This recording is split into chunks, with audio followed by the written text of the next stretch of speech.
Barusan kejadian pohon tumbang di pintu keluar Ruko Yasmin 106.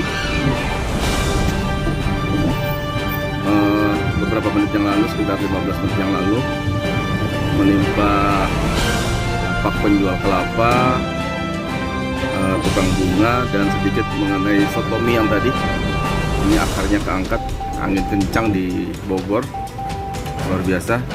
Alhamdulillah tidak ada korban, tapi cukup menyebabkan macet menuju ke arah Hermina dan Warung Jambu, dan dirapikan oleh petugas. Berhati-hati guys, musim hujan. Oh, ternyata dua arah, Masya Allah. Ternyata dua arah, dari arah seberangnya juga yang sejajar sama Hypermart juga, dan macet semuanya.